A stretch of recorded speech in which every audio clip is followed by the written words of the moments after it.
So God is rewarding me with his favor, and I love it because I know in my heart, deep down, not even deep down, on the surface, I know God has promises for my life and he's going to make them come true because they are for his glory. They're not for me, not for my ego.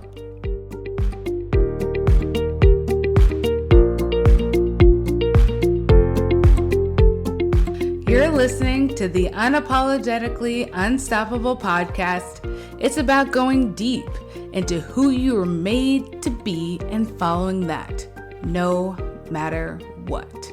Where your calling is in the front seat and fear, well, it's trying to stop you, but fuck that guy. And getting the tools and tips to become unstoppable. I'm your host, Jeanette Peterson, where not too long ago, I had to find my calling. Here, you'll hear from me and other online experts on how to discover your calling, the steps to make it happen, and how to monetize it. I believe when we're unapologetic about our calling, we become an unstoppable, expansive force.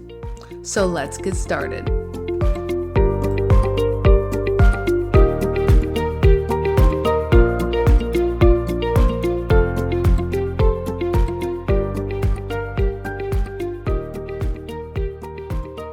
Hey girl, hey.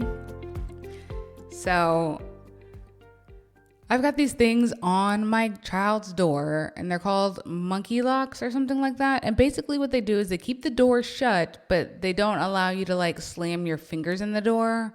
And if you put it up high enough, the kids can't get out of their room. Look it up on Amazon. I'll put a link in the description. They're amazing. They keep the kids contained and they can't slam the doors and they can't get out. It's great. Love, love, love. I currently have this on my 2-year-old's room at night. So that way she can't be roaming the streets and getting into Play-Doh at 3 o'clock in the morning because you know that's what they're going to do. Also, it's on the playroom. So if she does get out or her sister gets out, I don't have a 5-year-old having marker all over her face. You never know. You never know. So I love these locks. And sometimes in life, a door is shut that you didn't know was going to shut. Has that happened to you? All of a sudden you're like, that door shut. Yikes. Whoops. It's because sometimes you think things are given to you from the Lord and you be asking him to guide your feet, guide your business, bless your business, take things away from, I think I did. I said, Lord, if this is not from you, take it away. And you know what he did? He shut that door. It was abrupt. It was quick, fast, and in a hurry. I was not prepared. I mean, I asked for it.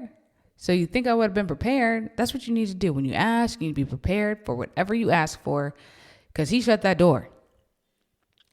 And he shut it hard. He like slammed it. He was like, boom. Boom. But you know what he can also do? He can also open doors. I was reading my Bible, my biblioteca. Just kidding, that's library in Spanish. In Revelations 3, verse 7 and 8. I'm turning my Bible right now, sorry. It says, to the angel of the church in Philadelphia. They got good cheesesteaks. I'm just kidding. I didn't say that. It says, these are the words of him who is holy and true, who holds the key of David. What he opens, no one can shut. And what he shuts, no one can open. I know your deeds. See, I have placed before you an open door that no one can shut. I know that you have little strength, yet you keep my word and have not denied my name. So what is it telling you guys? That means as long as you're asking the Lord to give you the things you desire in your heart, he will open those doors. And I believe it. I'm a believer because he has been so faithful to me. So faithful. I can't even tell you how many times I should have been arrested or should have been caught with drugs in my car or doing them. But you know what? God is faithful. He knew. So the thing is, I got saved when I was 12, I think. And since then, God has been blessing my life. I didn't know it then. But I know it now. And because of that, the doors that he's opened, since I was not even being a good follower, I was being a crappy Christian, y'all. I was not doing the things. I was going to church high. I was just not doing good things. But now, since I've been baptized and I have the Holy Spirit in me, y'all better watch out. Now I'm being a good Christian. Better. How about that? There's no such thing as a good Christian. I'm doing better things. I'm trying. I'm actually trying to do the things he's telling me to do, walk the way he's telling me to walk, and getting a little bit better at it every day. And so God is rewarding me with his favor, and I love it because I know in my heart, deep down, not even deep down, on the surface, I know God has promises for my life, and he's going to make them come true because they are for his glory. They're not for me, not for my ego. I want to tithe $1 million because I want to see the difference it makes in people's lives and just be able to give. I want to be able to do that because people need so much. And you know what I can do? I can do this. I am good at making money. I am good at talking. I'm good at speaking truth and love and life into people. I can do that. And with my voice, I can do that. So with my pocketbook, I can bless others as well. Everybody has their own gift for Jesus. My gift for Jesus is not the same as your gift for Jesus. Your gift for Jesus might be doing my taxes. I don't know. Your gift for Jesus might be watching kids at church. That is not mine. We've talked about this. But you know what? That might be your gift. So whatever doors that you were asking God for, look for them. Whatever doors you think might not be for you, ask him to shut them.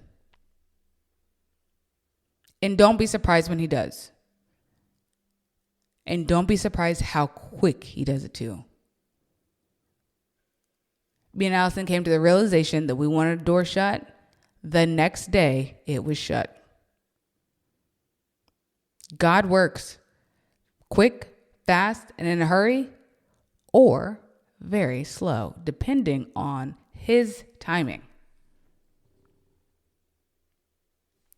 I can ask God right now for a junior bacon cheeseburger from Wendy's, and you know what? I might not get it for a week or two. But as long as you tell him your desires, they will come true. Because he's a God of promise. As long as your desires in your heart are pure, that's it. I have another verse for that. Hold on.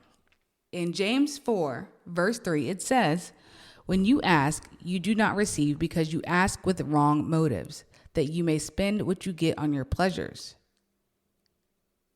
What are you asking for? God knows your heart. He knows exactly why you're asking for those things. So if it's not your pure intentions, you're not going to get it. I'm probably not going to get that junior bacon cheeseburger because you know why? It's just to fill my belly, and it has nothing to do with anything of God. It's not good for me. I don't need to eat gluten. Beef doesn't do good with my body. But your good intentions are the things that you need to be having a heart on. Okay, so when you ask, it might, and you're not getting, it might be because either one, timing, or two, your motives. So check your motives. Check your motives. And if your motives are love, pure, you will receive. So keep asking God for those doors to be opened or shut, and know that he will do it.